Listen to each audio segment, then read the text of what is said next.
native on pole position, bringing the field down for the start at Indianapolis.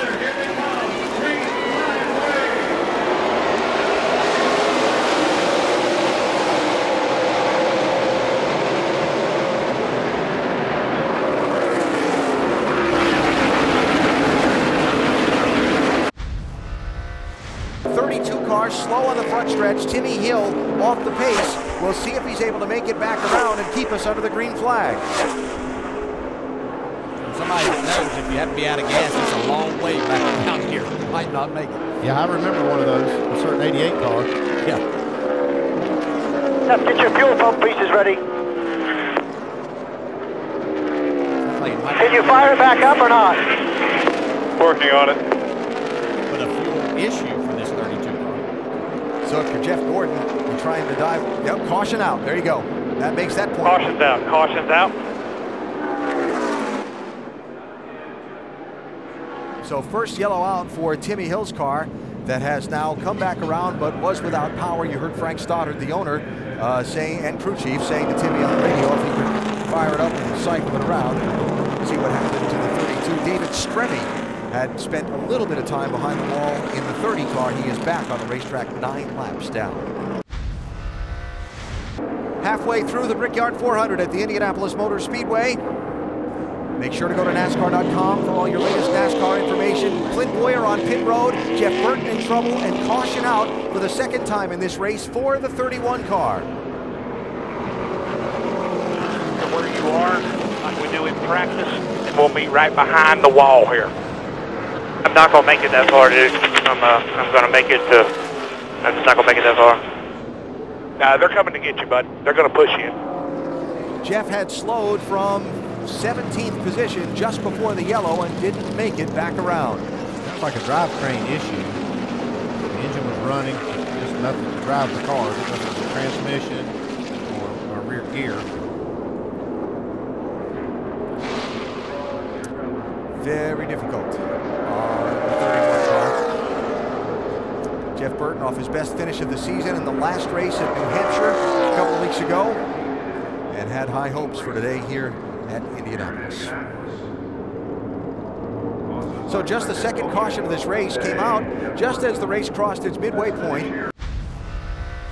An interesting twist of circumstances.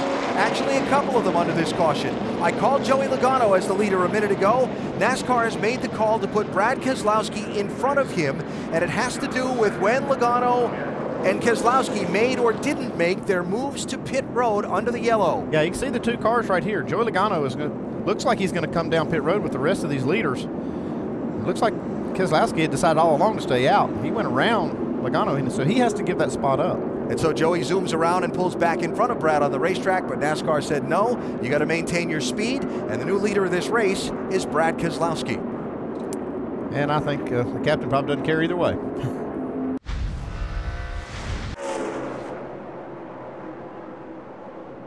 Let's raise the hood when he gets back in here. Raise the hood, raise the deck lid, see what we got.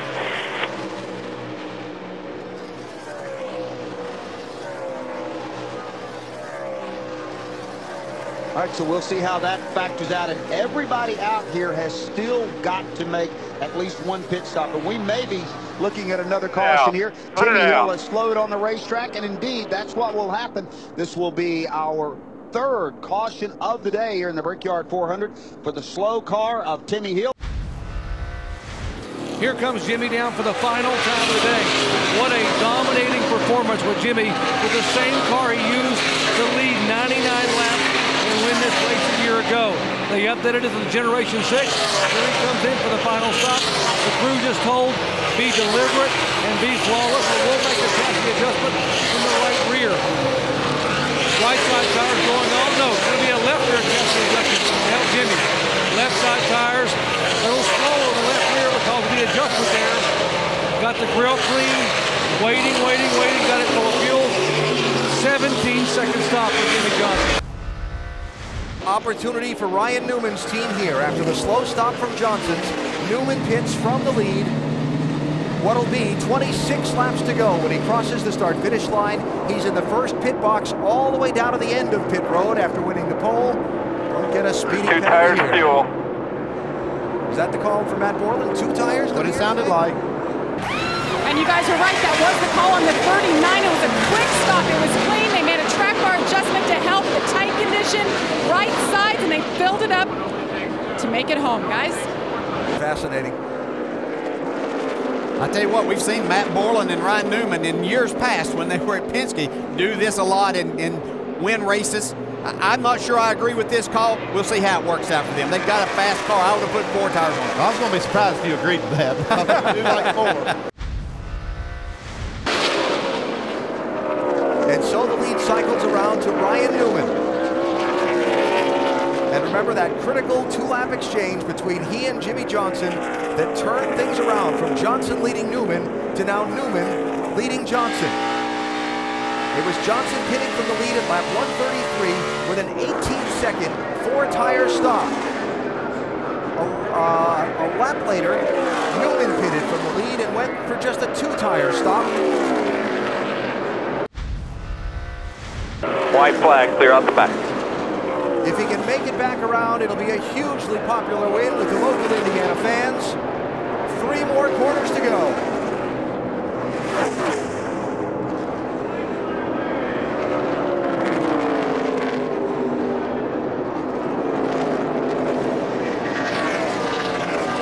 A race-long duel between Newman and Jimmy Johnson. Right, I hope you're standing tall right now.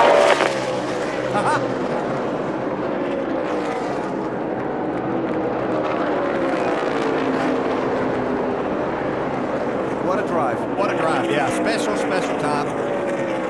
Now, there you are, Wade. Yes, fantastic. Great job putting him in this position. Coming to the checkered flag right here, man. Thank you, guys. This is amazing. Amazing weekend. Ryan Newman wins the Brickyard. Good job, man.